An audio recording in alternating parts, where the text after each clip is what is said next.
after years of blundering in the darkness, Nigeria's frontline presidential candidates say they are making an attempt to rescue the country in 2023 as they work through their campaigns and the election creeps up on them.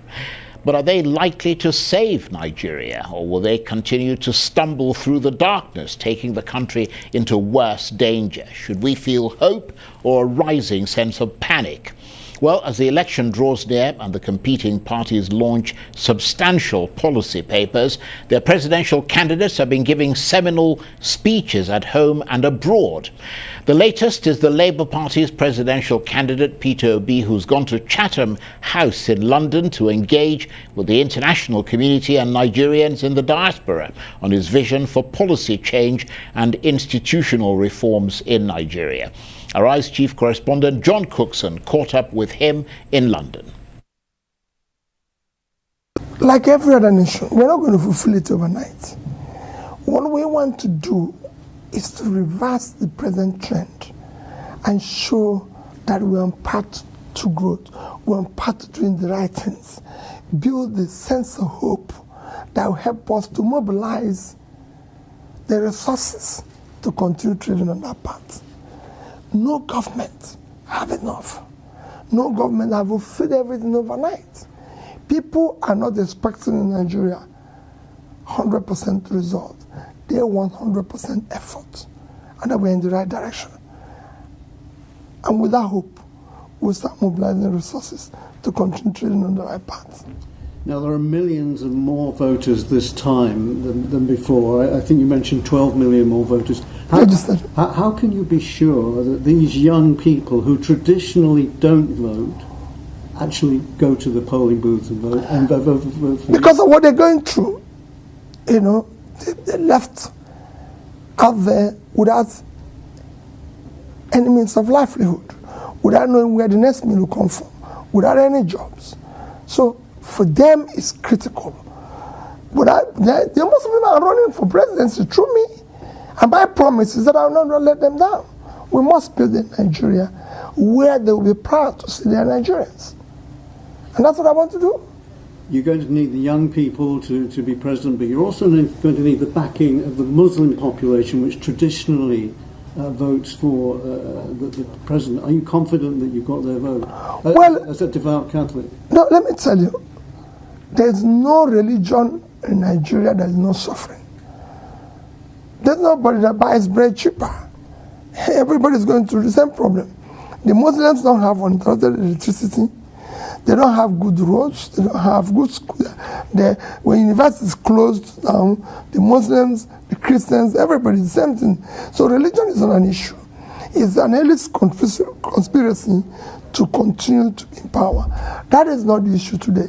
The issue today is how do we mobilize the young people, Muslims, Christians, everybody alike, to ensure that we have good governance.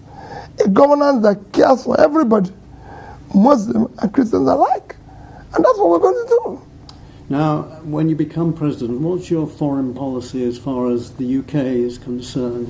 Will there be more trade between the two countries? We'll maintain the same relationship as it is today and enhance it. But that will be first. We need to deal with domestic issue because your foreign policy is more robust when you have domestic stability, which is what we're going to do first, and be able to build an economy that is more robust domestically, and then be able to export more, build more relationship. UK being our traditional partners, of course, we've had a long relationship, and it will remain the same.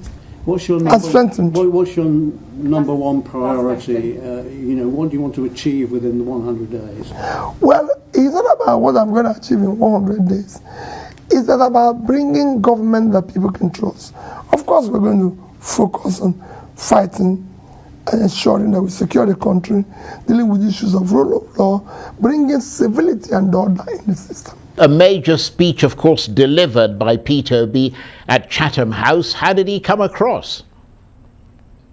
The room was full of obedience, Charles. So you can imagine that he was playing to a happy house. I mean, they applauded his every applause line. So that has to be taken into account. There was a sprinkling of journalists, including myself. But look, I mean, it was such a difference, such a contrast to the Tinubu press conference appearance at Chatham House back in December. I mean, this guy, first of all, he stood up for the whole of his speech. He didn't stick to the script. He was witty. He was charming. He comes across as being very intelligent. And, you know, some of the things that he's promising for the Nigerian people are fantastic, and you know, one wishes him well. But as I asked him at the start of that interview, where's the money going to come from? With you know, inflation running at 20%, growth at around 2-3% for Nigeria. I mean, he's proposing plans of billions and trillions of dollars. But you know, for the faithful, that didn't matter too much. And the reaction on the internet has been amazing. I mean, he's very much a man of social media, but I'm looking at tweets now from clearly supporters. One said it's the best address he's ever given to anywhere, even in Nigeria. It was fresh, it was precise, it hit the bullet points. Another wrote, he's sincere, intelligent, witty at times, and covered a whole range of subjects, which is absolutely true. And afterwards, he was kind enough to sit down with people like myself for a chat. What's the significance of Nigerian presidential hopefuls always going to Chatham House to speak? I mean, by the end of this week, all the frontline presidential candidates would have spoken there. Yeah, well, look, I mean, it gives them an international audience, doesn't it? Because if they come and speak at Chatham House is such a prestigious place that journalists and analysts, they want to go, and there's a tradition of going there and listening to what's being said. So it's a great venue to speak at, and presidents, kings, queens, and prime ministers going back to the 18th century have spoken at Chatham House. So to answer your question, it puts them on the world stage. And although, of course, the election is in Nigeria, people are watching from all over the world. And in fact, 60,000 people tuned into the Chatham House feed, as well as us carrying it live on Arise. So it gets them world attention. And there were other broadcasters there. I mean, Channel 4, Sky News was there. And, you know, you can't buy that kind of publicity. So it's a shrewd move for candidates to appear at Chatham House. Arise Chief Correspondent John Cookson there in London.